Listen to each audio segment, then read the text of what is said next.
Good morning students. Good morning.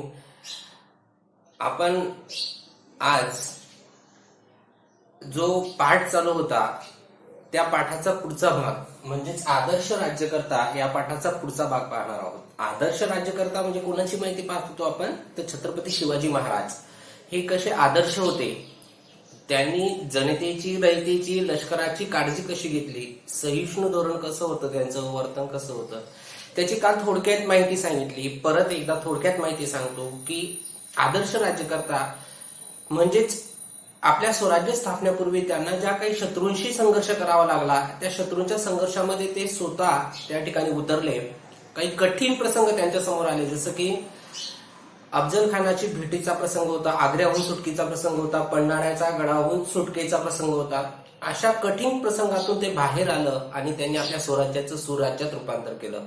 स्वतःचं राज्याभिषेक करून, आपला राज्याभिषेक करून आपल्या राज्याचा कारभार सुरळीत चालवण्यासाठी त्यांनी अष्टप्रधान मंडळाची स्थापना केली. त्याची माहिती आपण कालच्या तासिकेला पाहिली. परंतु स्वराज्याची स्थापना करताना एकटा व्यक्ती काही स्वराज्याची स्थापना करू शकत नव्हता, म्हणून त्यांनी आपल्या सहकार्यांना बरोबर घेतलं. म्हणून त्याच्यामध्ये आपण पाहिलं संघटन चातुर्य, की त्यांनी त्यांच्याकडे ते बुद्धिमान होते, त्यांनी संघटन चातुर्य त्यांच्या अंगी होतं. म्हणून त्यांनी आपल्या अवतीभोवती एक फौज गोळा केली, मित्रांची फौज गोळा केली आणि त्या फौजेने सुद्धा जीवाला जीव देऊन, प्राणाची पर्वा न करता शिवाजी महाराजांना साथ देऊन स्वराज्याची स्थापना केली. त्याच्यामध्ये जीवा महालांची माहिती पाहिली, नंतर तानाजी मालुसरे यांची माहिती पाहिली, शिवा काशीद यांची माहिती पाहिली, की त्यांनी शिवाजी महाराजांना अशा कठीण प्रसंगी मदत कशी केली, रयतेची कशी काळजी घ्यायची. त्याच्यामध्ये तुम्हाला सांगा, रोहिलखंडाचा जो देशमुख होता, रोहिलखंडाचा, की त्यांना ते बजावून सांगितलं होतं की जर तुम्ही जनतेची व्यवस्थित काळजी घेतली नाही तर मुघलांचं सैन्य येईल, त्यांना कैद करेल आणि त्याचं पाप तुम्हाला लागेल. म्हणजे ते किती रयतेची काळजी घेणारा असा एक व्यक्ती होता छत्रपती शिवाजी महाराज. ते आपल्याला त्या रयतेची काळजीवरूनच समजतं. नंतर ते पण सांगितलं की लष्कराविषयी त्यांचं धोरण कसं होतं. तर लष्कराविषयी धोरणमध्ये सांगितलं होतं की त्या मध्ययुगीन कालावधीमधले जे राजे असायचे ते आपल्या सैनिकांना काय द्यायचे, वतने द्यायचे किंवा जहागिऱ्या द्यायच्या. पण शिवाजी महाराजांनी तसं केलं नाही. शिवाजी महाराजांनी त्यांना वतने आणि जहागिऱ्या दिल्या नाही. तर त्यांना काय दिलं, तर त्यांना दिलं, जर वेळेवर रोख रकमेच्या स्वरूपात पगार दिली तर आपलं सैन्य खुश राहील आणि आपलं सैन्य जर खुश राहील तर मग आपल्याला स्वराज्याचा विस्तार करता येईल. असं धोरण त्यांच्या डोळ्यासमोर ठेवून त्यांनी रोख रकमेच्या स्वरूपात पगार दिला. त्यांनी सैनिकांना काही सूचना पण दिल्या होत्या, जसं की जेव्हा तुम्ही शत्रूच्या प्रदेशामध्ये हमला करणार किंवा युद्ध करणार, तेव्हा त्या शत्रूच्या प्रदेशामधून ज्या काही वस्तू मिळतील त्या सगळ्याच्या सगळ्या तुम्हाला स्वराज्यामध्ये जमा कराव्या लागतील. एवढंच नाही, जर कधी काही सैनिकांचा मृत्यू झाला तर त्या सैनिकांच्या घरदारांना त्यांच्या उदरनिर्वाहाचं ते पूर्ण काळजी घ्यायचे. एवढंच नाही, जे जखमी व्हायचे त्यांच्यावर ते औषध उपचार करायचे. एवढंच नाही, शत्रू राष्ट्रामधले सैन्य जर कधी त्यांच्या कैदेत आले तर त्यांना ते चांगली वागणूक द्यायचे. नंतर पुढे पाहिलं सहिष्णू वर्णन, की शिवाजी महाराज यांचं इतर धर्मीयांशी वर्तन कसं होतं, सहिष्णू वर्तन. कधीही त्यांनी आपल्या जनतेशी भेदभाव केला नाही. तो हिंदू धर्माचा असेल किंवा मुस्लिम धर्माचा असेल, ते भेदभाव करत नव्हते. कारण त्यांचे जेव्हा स्वराज्याचा विस्तार करण्याशी इतर शत्रूंशी त्यांचा संबंध आला तर त्याच्यामध्ये काही जे शत्रू होते ते मुस्लिम होते. उदाहरणार्थ आदिलशाह असतील, मुघल असतील, सिद्धी असतील. परंतु त्यांचा जिंकलेल्या प्रांतामध्ये जे मुसलमान राहत होते ते स्वतः आपलं प्रधान समजत होते. म्हणजेच हिंदू काय आणि मुस्लिम काय ते सगळं सारखं समजत होतं. एवढंच नाही तर त्यांनी आपल्या सैनिकांमध्ये काही मुस्लिम अधिकाऱ्यांची भरती केली होती. जसं अफजल खानाच्या भेटीच्या वेळेस त्यांच्यासोबत होता सिद्दी इब्राहिम. एवढंच नाही तर त्यांचा एक अधिकारी होता सिद्दी हिलाल आणि तोफखान्यामध्ये होते दौलत खान. म्हणजेच त्यांनी कधीही भेदभाव केला नाही. महाराजांचं एक सहिष्णू वर्णन म्हणजे एक असं त्या ठिकाणी समकालीन जो इतिहासकार होता खापी खान, या खापी खानने असं वर्णन केलेलं आहे की जेव्हा शिवाजी महाराज युद्ध करायला जायचे तेव्हा ते आपल्या सैनिकांना बजावून सांगायचे की जर कधी त्या वेळेस तुम्हाला कधी मस्जिद वगैरे दिसेल तर मस्जिदला कधीही हानी पोहोचवायची नाही. एवढंच नाही, जर तुमच्या हाती कुराणाच्या काही प्रती पडल्या तर ते मुसलमानांच्या हातात सन्मानाने द्यायच्या. म्हणजे त्यांचं वर्तन कसं होतं ते आपल्याला दिसून येतं. आता आपल्याला बघायचं आहे पुढचा मुद्दा, स्वातंत्र्याची प्रेरणा. की शिवाजी महाराज यांनी स्वराज्य स्थापनेचा प्रयत्नांचा एक वेगळं मूल्य आहे, ते मूल्य म्हणजे स्वातंत्र्याचं. शिवाजी महाराजांनी स्वराज्याची स्थापना का केली? कारण त्यांना स्वातंत्र्य राहायचं होतं, स्वतंत्र राज्याची निर्मिती करायची होती. कोणाच्या हाताखाली, कोणाच्या दबावाखाली त्यांना राहायचं नव्हतं. त्यांना स्वतःचं राज्य निर्माण करायचं होतं. म्हणजे त्यांनी स्वराज्याची स्थापना का केली? स्वातंत्र्यासाठी. त्यांचं एक वेगळं मूल्य आहे स्वातंत्र्यासाठी. त्यांचं असं मत होतं की कोणत्याही परकीय सत्तेच्या वर्चस्वाखाली राहायचं नाही, स्वतंत्र राहायचं. उदाहरणार्थ शिवाजी महाराजांचे जे वडील होते आदिलशहाचे सरदार होते. शिवाजी महाराजांचे वडील शहाजीराजे हे आदिलशाहीचे सरदार होते. पण शिवाजी महाराजांचं असं धोरण, आदिलशाहीचे सरदार असताना शहाजीराजांनी स्वप्न पाहिलं होतं की आपण स्वराज्याची स्थापना करायची. ते गुण त्यांना आपल्या वडिलांकडून मिळाले होते शिवाजी महाराजांना. मग शिवाजी महाराजांचं असं धोरण होतं की आपण कोणत्याही परकीय सत्तेच्या दबावाखाली राहायचं नाही, आपण स्वतंत्र राहायचं, सार्वभौम अस्तित्व आपलं असायला पाहिजे. म्हणून त्यांनी स्वतःचा राज्याभिषेक पण करून घेतला होता, ते आपण मागच्या पाठामध्ये पाहिलं. म्हणजे त्यांचं एक धोरण होतं की जर कधी कोणी अन्यायकारक सत्ता असेल तर अशा अन्यायकारक सत्तेच्या हाताखाली न राहता आपण स्वतःचं राज्य निर्माण करायला पाहिजे. आपणच नाही तर इतर लोकांनी पण स्वतःचं स्वातंत्र्य निर्माण करायला पाहिजे, सार्वभौम राज्य निर्माण करायला पाहिजे, स्वराज्य निर्माण करायला पाहिजे, असं त्यांचं मत होतं. मग त्याचं ते प्रेरणा द्यायचे ते लोकांना की तुम्ही अन्यायकारक राजाच्या हाताखाली काम करण्यापेक्षा स्वतःचं एक छोटंसं राज्य निर्माण करा. त्याचं एक उत्तम उदाहरण असं आहे की छत्रसाल नावाचा एक राजा होता. हा छत्रसाल नावाचा राजा मुघल सत्तेमध्ये एक सरदार होता. छत्रसाल नावाचा राजा मुघल सत्तेचा एक सरदार होता. मग जेव्हा छत्रसाल राजाशी भेट झाली शिवाजी महाराजांनी, तर त्या भेटी दरम्यान त्यांनी प्रेरणा दिली त्या छत्रसाल राजाला की तुम्ही स्वतःचं राज्य निर्माण करा. आणि मग छत्रसाल राजाने बुंदेलखंडामध्ये स्वतःचं राज्य निर्माण केलेलं आहे, बुंदेलखंडात. म्हणजे ही प्रेरणा त्यांना कुणाकडून मिळाली? शिवाजी महाराजांकडून. कारण शिवाजी महाराजांचं एक धोरण होतं की कोणत्याही परकीय सत्ताच्या हाताखाली किंवा अन्यायकारक सत्तेच्या हाताखाली काम करायचं नाही, आपण स्वतःचं स्वराज्य निर्माण करायचं. जसं शिवाजी महाराजांनी स्वतःचं स्वराज्य, मराठ्यांचं राज्य निर्माण केलं, तसं छत्रसाल राजाला सुद्धा त्यांनी प्रेरणा दिलेली. कारण हा छत्रसाल जो राजा होता हा अगोदर मुघलांच्या हाताखालचा सरदार होता, परंतु त्यांना शिवाजी महाराजांकडून प्रेरणा मिळाली आणि शिवाजी महाराजांच्या प्रेरणेमधूनच मग त्यांनी स्वतःचं बुंदेलखंडामध्ये, म्हणजेच माळवा पठार बुंदेलखंड हे जवळजवळ आहेत, मध्य प्रदेशच्या जवळचा पाचचा प्रदेश आहे, त्या ठिकाणी त्यांनी स्वतःचं राज्य निर्माण केलेलं दिसून येतं. म्हणून आपल्याला सांगता येईल स्वातंत्र्याची प्रेरणा, ते लोकांना पण आणि स्वतःला पण स्वातंत्र्याची प्रेरणा त्यांना मिळत होती. महाराजांच्या कार्याची थोरवी बघायचं आहे. एक शेवटचा मुद्दा आहे महाराजांच्या, आणि खूप मोठा मुद्दा आहे. डायरेक्ट पॅरेग्राफ मध्ये दिलेला आहे, जर तुम्ही छोटे छोटे तुकडे करून पण अभ्यासले तरी चालेल. तर पुढचा मुद्दा आहे महाराजांच्या कार्याची थोरवी. महाराजांनी अनेक शत्रूंशी संघर्ष करत स्वराज्याची स्थापना केली. आपल्याला माहिती आहे, आपण मागेच पाहिलं की त्यांनी सुरुवातीला आदिलशाहीचा पराभव केला, मुघलांशी संघर्ष केला, आणि नंतर मग दक्षिणेकडे त्यांनी आपली मोहीम राबवली.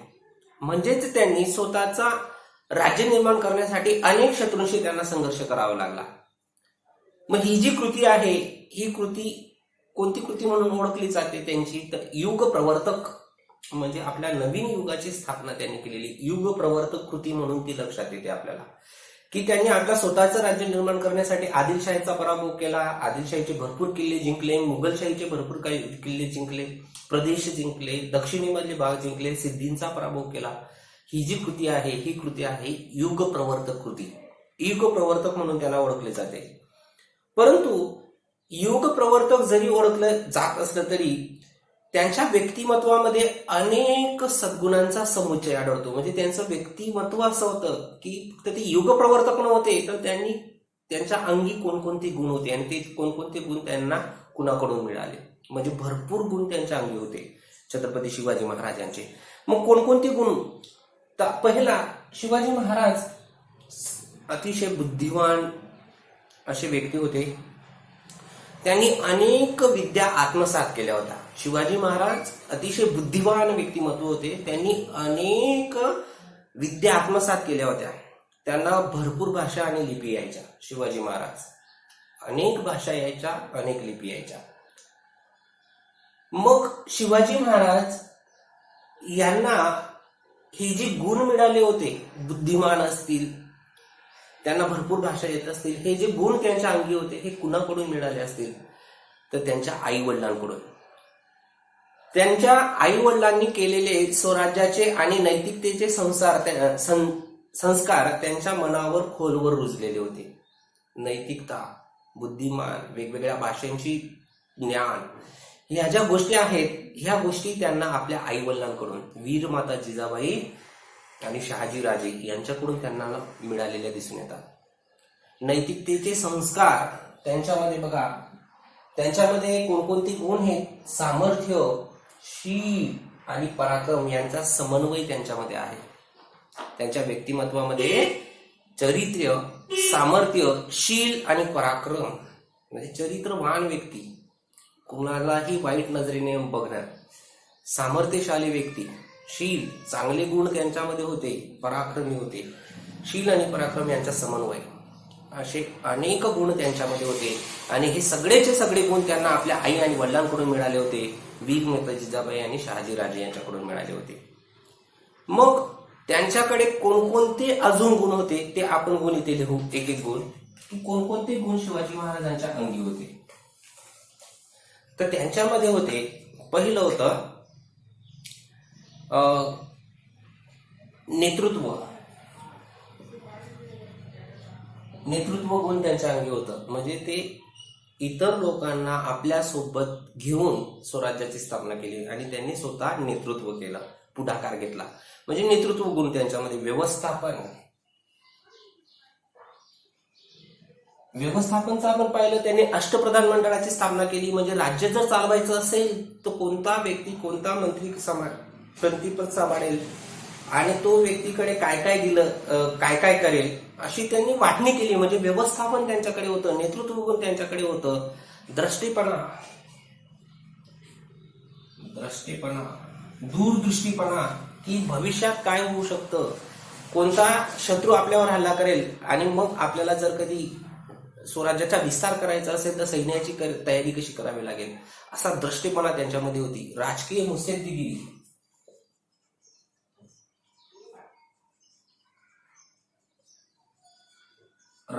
मुत्सद्देगिरी, त्यांच्याकडे होती. जर कधी शत्रूने काही हल्ला केला, वेढा दिला, तर त्यांच्याशी करार करून घ्यायचा, त्यांच्याशी गोड करून घ्यायचं, नंतर मग परत आपली किल्ली जिंकायची. राजकीय मुत्सद्देगिरी म्हणतात. भरपूर उदाहरणं आहेत अशी आपण पाहिली. पन्हाळगडाच्या वेळेस त्यांनी केलंय, नंतर पुरंदरचा तह केलेला आहे. राजकीय मुत्सद्देगिरी त्यांच्याकडे होती. मुलकी आणि लष्करी प्रशासनाविषयी प्रभावी धोरण. मुलकी आणि लष्करी प्रशासनाविषयी म्हणजे लष्कराविषयी त्यांचं धोरण कसं होतं, त्यांना रोख रकमेच्या स्वरूपात पगार द्यायचे, त्यांची कडक शिस्त होती, त्यांना ते ट्रेनिंग म्हणतो आपण, ते ट्रेनिंग देऊन मग ते युद्धाला पाठवायचे. म्हणजे लष्करी आणि मुलकी आणि लष्करी प्रशासनाविषयी त्यांचं धोरण अतिशय प्रभावी होतं आणि हे धोरण प्रभावी असल्यामुळे त्यांना स्वराज्याचा विस्तार करता आला. म्हणजे ते अतिशय चलाख बुद्धिमान असणारे व्यक्ती होते. नंतर सत्य आणि न्याय यांच्यावर निष्ठा. सत्य व न्याय यांच्यावर निष्ठा, म्हणजे त्यांना खोटं चालत नव्हतं, सत्य बोलायचं, न्याय द्यायचा.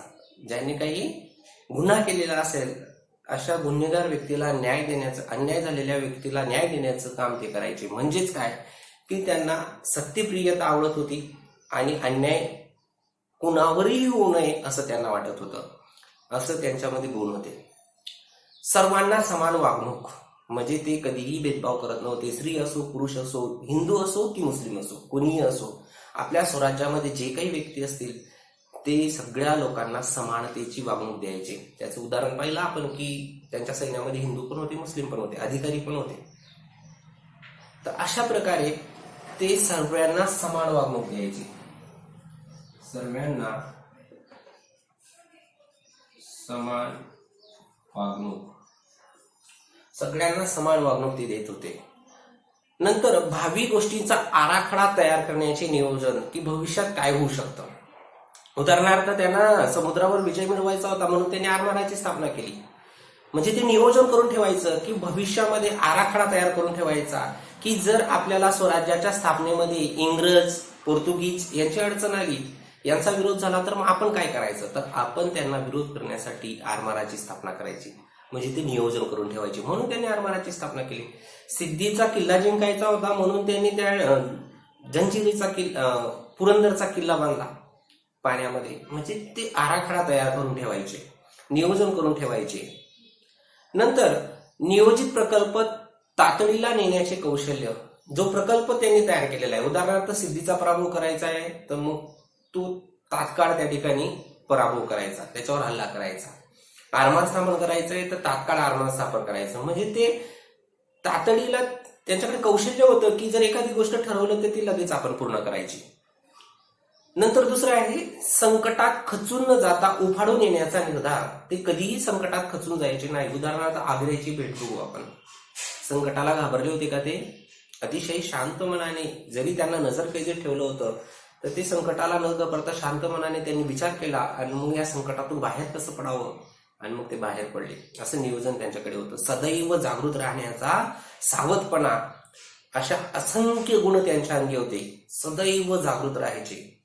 म्हणजेच जर स्वराज्याची स्थापना करायची असेल तर शत्रू अचानक आपल्यावर हल्ला करू शकतो, शत्रूपासून आपल्याला धोका निर्माण होऊ शकतो, म्हणून ते सदैव जागृत राहायचे.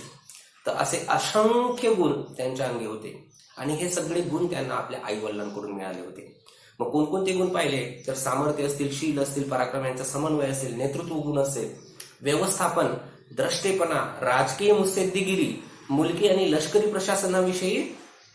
विषयीचे प्रभावी धोरण, सत्य आणि न्याय यांच्यावरची निष्ठा, नंतर सर्वांना समान वागणूक कशी द्यायची वृत्ती, भावी गोष्टींचा आराखडा तयार करायचा आणि त्याचं नियोजन करून मग ते प्रकल्प तातडीला न्यायचे, म्हणजे लगेच ते काम करायचं. संकटात खचून न जाता उफाडून येण्याचा निर्धार आणि सदैव जागृत राहण्याचा सावधपणा, हे त्यांच्या अंगी गुण होते आणि हे सगळे गुण त्यांना आपल्या आई वडिलांकडून मिळाले होते. नंतर त्यांचं एक धोरण होतं की ते स्त्रियांविषयी जागृत असायचे.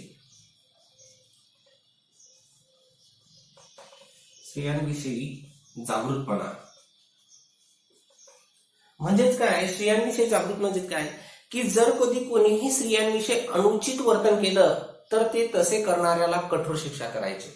म्हणजे ते स्त्रियांवर अन्याय अत्याचार खपून घ्यायचे नाही. हा गुण त्यांना आपल्या आईकडून मिळाला होता की स्त्रियांवर कोणीही अन्याय अत्याचार करायचे नाही, आपल्या स्वराज्यामध्ये तरी नाही. आणि जो कोणी स्त्रियांवर अन्याय अत्याचार करत असेल तर त्याला कठोर शिक्षा मिळेल. म्हणजे ते स्त्रियांविषयी अतिशय जागरूक होते. प्रजेमध्ये जे शेतकरी असतील, कारागीर असतील, सैनिक, व्यापारी अशा सर्व घटकांची ते काळजी घ्यायची. म्हणजे ते बघा, आपल्या प्रजेमध्ये फक्त स्त्रियांचीच काळजी घ्यायची नाही तर शेतकऱ्यांची काळजी घ्यायची. उदाहरणार्थ शेतकऱ्यांचं काही नुकसान झालं असेल तर त्यांच्याकडून कर न घेणे, त्यांना बैलजोडी नवीन सुधारित बियाणे द्यायचे चांगलं उत्पन्न घेण्यासाठी. कारागीर लोकांना ते उदाहरणार्थ व्यापार करण्यासाठी, आपण म्हटलं साहुकार ही प्रजेची शान आहे असं त्यांनी आपल्या स्वराज्याची शान आहे असं त्यांनी म्हटलेलं आहे. म्हणजे त्या कारागीर लोकांना पण प्रोत्साहन द्यायचे. सैनिक लोकांची खूप काळजी घ्यायची, त्याची खूप उदाहरणं पाहिलेली आहेत. व्यापारीचं तर माहितीच आहे आपल्याला की त्यांनी मिठाच्या व्यापाऱ्यांना कसं संरक्षण दिलं, कोकणामधील मिठाच्या व्यापाऱ्यांना. तर अशा सर्व घटकांची ते काळजी घ्यायचे. स्वधर्मामधील व्यक्तींप्रमाणेच ते परधर्माच्या व्यक्तींविषयी सुद्धा भेदभाव न करता, बघा एक लक्षात घ्या, मध्ययुगीन कालावधीमध्ये कशी गोष्ट होती की जर एखाद्या व्यक्तीने धर्मांतर केलं तर त्याला पुन्हा त्या धर्मात येण्याचा अधिकार नव्हता. उदाहरणार्थ एखाद्या मुस्लिम लोकांनी हिंदू धर्मात प्रवेश केला तर त्याला पुन्हा मुस्लिम धर्मात जाता येत नव्हतं, किंवा एखाद्या हिंदू धर्माच्या लोकांनी मुस्लिम धर्मात गेला तर त्या व्यक्तीला पुन्हा हिंदू धर्मात येता येत नव्हतं. पण शिवाजी महाराजांनी ही प्रथा बंद केली. जर एखाद्या व्यक्तीने धर्मांतर केलेलं असेल तर त्या व्यक्तीला पुन्हा आपल्या धर्मात घेण्याची परवानगी शिवाजी महाराजांनी दिली आणि कोणत्याही धर्माविषयी ते भेदभाव करायचे नाही, सगळ्यांना समान वागणूक द्यायची. जर कोणत्या व्यक्तीची इच्छा असेल की मला या धर्मात परत यायचंय तर त्याला ते परवानगी द्यायची की तू परत येऊ शकतो आणि त्याच्याशी ते स्वतः संबंध जोडायचे. म्हणजे इतर लोकांचा त्यांना भीती नव्हती. जर राजाने स्वतःने संबंध जोडला तर इतर लोक पण त्यांच्याशी संबंध जोडायचे. म्हणजे असं संरक्षण ते त्या ठिकाणी लोकांना द्यायचे. नंतर पर्यटनाला धार्मिक कारणावरून विरोध होता. पर्यटनास धार्मिक कारणावरून विरोध व्हायचा, परंतु विरोध त्यांनी तो दूर केला. समुद्र पर्यटनास धार्मिक कारणावरून विरोध होता, परंतु तो विरोध त्यांनी दूर केला. तर तो जो विरोध होता तो विरोध सुद्धा त्यांनी दूर केला. पर्यटनाला जो विरोध होता, समुद्र पर्यटनाला धार्मिक कारणावरून, तो विरोध त्यांनी दूर केला. एवढंच नाही तर त्यांनी अनेक जलदुर्ग बांधले, जसं सिंधुदुर्गचा किल्ला असेल, मालवणचा सिंधुदुर्ग, जंजिरा नावाचा किल्ला होता. असे अनेक जलदुर्ग त्यांनी त्यावेळेस बांधलेले होते. आरमाराची निर्मिती केली होती, कारण त्यांना माहिती होतं ज्याचं आरमार त्याचा समुद्र, म्हणून त्यांनी आरमार म्हणजेच काय की लढाऊ जहाजांची निर्मिती, त्याच्यामध्ये गलबत वगैरे अनेक जहाज होती, ते आपण मागच्या पाठामध्ये पाहिलं होतं. नंतर समुद्रावरून होणाऱ्या बाह्य आक्रमणांची ते दखल घेत होते, त्यावर ते उपाय करत होते. हे आपण पाहिलं की जर कधी बाहेरून कोणी आक्रमण केलं, जसं इंग्रज आले होते, पोर्तुगीज आले होते, फ्रेंच आले होते, डच आले होते, यांनी जर आपल्यावर आक्रमण केलं तर मग ते त्यावेळेस दखल घ्यायची की आपण आपली स्वतःची काळजी कशी घ्यायची. याचा अर्थ असा होतो की ते राज्याभिषेकाद्वारे स्वराज्याचे अधिकृत राजे बनले. म्हणजे त्यांनी राज्याभिषेक करून घेतला आणि मग ते अधिकृत म्हणजे काय की आम्ही स्वतंत्र आहोत, आमच्यावर कोणाचंही आम्ही कोणाच्याही सरदार किंवा जहागीर नाही, आम्ही स्वतंत्र आहोत. आणि असं स्वतंत्र राहिल्यावर त्यांनी राज्याभिषेक करून घेतलेला दिसून येतो. तर अशा प्रकारे त्यांनी स्वतंत्र राज्याची निर्मिती केली, स्वराज्याची निर्मिती केली. आणि स्वराज्याची निर्मिती करत असताना आपण पाहिलं की त्यांनी 2 वेळेस राज्याभिषेक, म्हणजे कोणालाही धार्मिक कारणावरून ते दुखावत नव्हते. वैदिक पद्धतीने पण राज्याभिषेक करून घेतला, उदाहरणार्थ गागा भट्ट यांच्याकडून त्यांनी राज्याभिषेक करून घेतला होता, विद्वान पंडित गागा भट्ट. आणि तांत्रिक पद्धतीने पण राज्याभिषेक करून घेतला, म्हणजे ते धर्मामध्ये कुणालाही दुखवत नव्हते. 2 पद्धती होत्या, या दोनही पद्धतीने धार्मिक दृष्टिकोनातून त्यांनी राज्याभिषेक करून घेतला होता, वैदिक पद्धत आणि तांत्रिक पद्धत. या दोन्ही फक्त काही महिन्यांचा फरक, 1-2 महिन्यांचा, आणि या दोनही पद्धतीने स्वतःचा राज्याभिषेक करून घेतला. नंतर आपण पाहिलं की स्वराज्यावर जेव्हा अनेक जीवघेणी संकट आली, उदाहरणार्थ सिद्दी जोहरची स्वारी होती, मिर्झा राजा जयसिंग यांची स्वारी होती, अफजल खानाची स्वारी होती, शाहिस्ते खानाची स्वारी होती. अशा अनेक संकटाच्या वेळेस त्यांनी आपल्या फक्त सैनिकांना पाठवलं नाही, तर त्यांनी स्वतः सुद्धा त्याच्यामध्ये सहभाग घेतला. म्हणून त्यांना आपल्या सहकार्यांची साथ लाभली आणि सहकार्याने आपल्या प्राण्याची पर्वा न करता त्यांनी साथ देऊन मग स्वराज्याचा राज्यविस्तार केला किंवा स्वराज्याचं रक्षण केलं. याचा अर्थ असा की अनेक जे जीवघेणे संकट आले, त्या संकटांना ते फक्त सैनिकांना पाठवायचे नाही, तर त्या सैनिकांसोबत ते स्वतः त्या ठिकाणी सामील व्हायचे. सहकार्यांची मदत घेऊन ते स्वराज्याचं रक्षण करायचे. आणि म्हणून सहकारी सुद्धा आपली प्राणाची पर्वा न करता शिवाजी महाराजांना मदत करायचे. ते अतिशय त्या संकटांना धैर्याने आणि निर्भयपणाने सामोरे जायचे. एवढेच त्यांचे मोठेपण होते, तर त्यांना आपल्या स्वराज्याचा नैतिकतेचा आणि गुणवत्तेचा आधार द्यायचा होता. म्हणून त्यांनी महत्वाच्या गोष्टींप्रमाणे छोट्या छोट्या गोष्टींच्या बाबतीतही संबंधितांना योग्य ते आदेश दिलेले आढळतात. ज्या अनेक घटना व्हायच्या, त्या घटनेमध्ये ते कोणाचंही नुकसान होऊ नये, कोणाची हानी होऊ नये, म्हणून ते छोट्या छोट्या गोष्टींना पण ते आदेश द्यायचे. उदाहरणार्थ एक असं दिलेलं आहे की शेतकऱ्यांचं नुकसान होऊ नये, यासाठी ते शेतकऱ्यांना बियाणांची सुधारित बियाणांचा पुरवठा करायचे, कर माफ करायचे, नांगरण्यासाठी बैलजोडी वगैरे द्यायचे, नांगर द्यायचे, हे तर गोष्टी करायचेच. पण आपल्याकडून किंवा आपल्या सैनिकांकडून शेतकऱ्यांचं नुकसान होणार नाही, यासाठी त्यांनी सैनिकांना आदेश दिला होता. मग आपण सांगितलं की ते मोठमोठ्या गोष्टींमध्ये तर निर्णय घ्यायचे, पण छोट्या छोट्या गोष्टींमध्ये पण ते योग्य तो आदेश द्यायचे. मग सैनिकांना असा आदेश दिला होता की तुम्ही शेतकऱ्यांच्या मर्जीशिवाय किंवा शेतकऱ्यांना न विचारता त्यांच्या शेतातला कधीही भाजीपाला तोडायचा नाही, असा आदेश त्यांनी आपल्या सैनिकांना दिला होता. म्हणजे एक प्रकारे शेतकऱ्यांना संरक्षण दिलं होतं. नाहीतर मग सैनिक आहे, तुमच्याकडे भाला तलवार वगैरे आहे, आणि त्याच्या धाकावर मग तुम्ही शेतकऱ्यांच्या भाजीपाला तोडून आणशाल किंवा त्यांचं धान्य घेशाल, असं करायचं नाही. त्यांनी स्पष्ट आदेश दिला होता, जर असं केलं आणि जर शेतकऱ्यांनी आमच्याकडे काही त्या ठिकाणी कंप्लेंट म्हणतो आपण केली, तर मग तुम्हाला शिक्षा होऊ शकते. म्हणून तुम्ही शेतकऱ्यांना विचारल्याशिवाय जबरदस्तीने त्यांच्या शेतीतून कोणतीही भाजी तोडायची नाही, असा आदेश त्यांनी शिवाजी महाराजांनी दिला होता. यावरून आपल्याला कळतं की शिवाजी महाराज हे आदर्श राज्यकर्ता होते. त्यांनी अशा गोष्टींवर बंधनं घातली होती की ज्यांच्यामुळे आपल्या स्वराज्यामधल्या स्त्रियांना शेतकऱ्यांना, व्यापाऱ्यांना आणि इतर सामान्य लोकांना त्रास होईल अशा सगळ्या गोष्टींवर त्यांनी बंधनं घातली होती. त्यांचे काही चांगल्या गोष्टी आपल्याला दिसून येतात. त्या गोष्टी म्हणजेच कचऱ्याचं व्यवस्थापन कसं करायचं ते आपल्याला दिसून येतं. कचरा व्यवस्थापन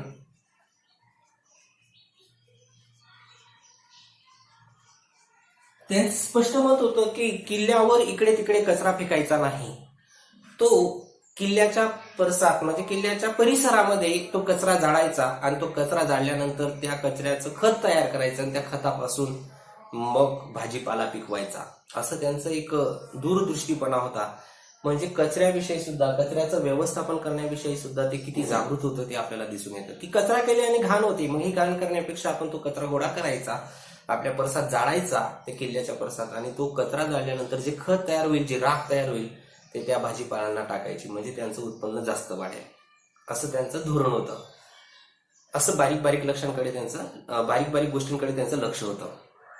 नंतर ते केवळ योद्धेच नव्हते, तर एका नव्या स्वतंत्र, नीतिमान आणि सुसंस्कृत समाजाची निर्मिती करणारे शिल्पकार होते. ते फक्त योद्धेच नव्हते, तर स्त्रियांचा आदर कसा करायचा, शेतकऱ्याचा आदर कसा करायचा, एक नीतिमान, बुद्धिवान असे एक युग प्रवर्तक होते.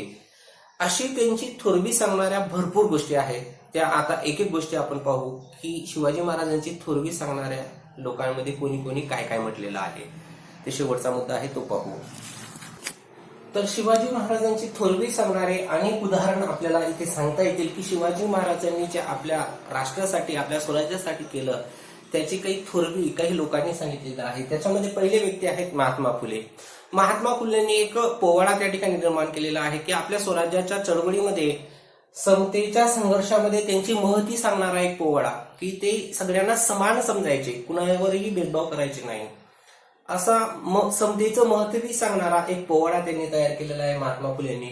आणि त्यांनी मग शिवाजी महाराजांचं महत्व त्याच्यामध्ये सांगितलंय की शिवाजी महाराजांच्या काळामध्ये की कुणीही व्यक्ती उच्च आणि कनिष्ठ जातीचा नव्हता, स्त्री आणि पुरुष मध्ये भेदभाव नव्हता, असा समतेचं महत्व सांगणारा त्यांनी पोवाडा तयार केलेला आहे. कारण महात्मा फुले यांच्या कालावधीमध्ये खूप भेदभाव व्हायचे. त्यांच्यामध्ये उच्चवर्णीय, कनिष्ठवर्णीय, दलित लोकांवर अन्याय अशी भरपूर गोष्टी झालेल्या होत्या. म्हणून असं करू नये म्हणून त्यांनी एक उदाहरण म्हणून एक पोवाडा तयार केलेला आहे आणि तो छत्रपती शिवाजी महाराजांचा आहे. लोकमान्य टिळक यांनी आपल्याला माहिती की गणेश उत्सव आणि शिवजयंती कोणी साजरा केली, तर गणेश उत्सवाच्या माध्यमातून आणि शिवजयंतीच्या माध्यमातून त्यांनी राष्ट्रीय जनजागृती केली. म्हणजे शिवाजी महाराजांची जयंती या लोकमान्य टिळकांनी साजरी केलेली आहे. राष्ट्रीय जनजागृती करण्यासाठी त्यांनी ही साजरी केलेली आहे. लाला लजपत रायांचा जर विचार केला तर लाला लजपत राय यांनी शिवचरित्र महती सांगणारं एक पुस्तक लिहिलेलं आहे. शिवाजी महाराज यांची महती सांगणारं त्यांच्यावरचं एक पुस्तक या लाला लजपत राय यांनी लिहिलेलं आहे. नंतर तमिळ काव्याचे पितामह म्हणतो आपण, तमिळ काव्याचे पितामह सुब्रमण्यम भारती, या सुब्रमण्यम भारतींनी एक काव्य लिहिलेलं आहे. ते काव्यामध्ये त्यांनी असं दर्शवलेलं आहे की शिवाजी महाराज आपल्या सहकार्यांशी उद्देशून बोलत आहेत, आपल्या सहकार्यांना उद्देशून बोलत आहेत, अशी प्रसंग निर्माण करून त्यांनी त्या काव्याची रचना केलेली आहे.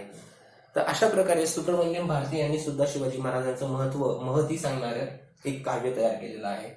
पुढचे हे तर सगळ्यांना परिचय आहेत, विश्वकवी म्हणतो आपण त्यांना, रवींद्रनाथ टागोर, ज्यांनी आपल्या राष्ट्रगीताची निर्मिती केलेली आहे.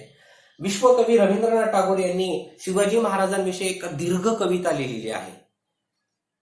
नंतर महाराजांच्या राज्य साधनेच्या प्रयत्नांकडे ते थोर ध्येय साधनेने प्रयत्न म्हणून पाहतात. असं त्यांचं एक मोठं काव्य शिवाजी महाराजांविषयी लिहिलेलं आहे. नंतर पुढचं आहे सर जदुनाथ सरकार, त्यांनी पुस्तक लिहिलेलं आहे शिवाजी महाराजांवर, शिवाजी अँड हिज टाइम्स नावाचं एक पुस्तक त्यांनी लिहिलेलं आहे. शिवाजी अँड हिज टाइम एक ग्रंथ त्यांनी शिवाजी महाराजांवर लिहिलेला आहे. तर असेही थोरवी सांगणारे व्यक्ती आहेत. त्यांच्यामध्ये एक महत्वाचे व्यक्ती पंडित जवाहरलाल नेहरू. पंडित जवाहरलाल नेहरूंनी शिवाजी महाराजांविषयी एक वाक्य सांगितलेलं आहे. ते वाक्य म्हणजेच काय की महाराज हे केवळ महाराष्ट्राचे नव्हते, शिवाजी महाराज हे केवळ महाराष्ट्राचे नव्हते तर ते साऱ्या राष्ट्राचे होते, म्हणजे पूर्ण भारताचे होते. त्यांनी आणि त्यांचं आपल्या देशावर खूप प्रेम होते, फार प्रेम होते, असं त्यांनी या शब्दामध्ये वर्णन शिवाजी महाराजांचं केलेलं आहे. मानवी सद्गुणांचे ते साक्षात प्रतीक होते. म्हणजे त्यांच्यामध्ये भरपूर असे चांगले चांगले शील, सामर्थ्यवान, प्रजाहितदक्ष, दृष्टेपणा असे अनेक गुण त्यांच्यामध्ये होते. साक्षात ते त्याचं प्रतीक होते. भारतामधील सर्व भाषांमध्ये शिवाजी महाराजांची प्रेरणा आणि आदर्श सांगणारे अनेक साहित्य यांनी तर लिहिलंच, पण असं भरपूर साहित्य तुम्हाला वाचायला मिळेल की त्याच्यामध्ये शिवाजी महाराजांच्या व्यक्तिमत्वावरून आपल्याला प्रेरणा मिळेल. अशा प्रकारे शिवाजी महाराजांनी जे कार्य केलं, त्यांच्यामध्ये जे गुण होते, त्या गुणमधून भावी काळामध्ये जे काही राजे झाले किंवा स्वराज्याची निर्मिती करणारे व्यक्ती झाले, त्यांना त्यांच्या व्यक्तिमत्वावरून प्रेरणा मिळालेली दिसून येते. असे होते आपले आदर्श राज्यकर्ता. आणि या आदर्श राज्यकर्त्याची माहिती आपण या पाठामध्ये पाहिली. आता पुढच्या वेळेस आपण मराठ्यांचा स्वातंत्र्य संग्राम म्हणजे शिवाजी महाराजांनंतर मराठ्यांचा स्वातंत्र्य संग्राम कसा होता, कोण कोण आले, मग त्यांचे पुत्र, मग त्यांची सून वगैरे, त्यांची माहिती आपल्याला बघायची आहे. की मुघलांशी संघर्ष देताना पुढे कसे कसे प्रसंग उद्भवले मराठ्यांसमोर, ते आपण पाहू. अशा प्रकारे हा आपला पाठ संपला.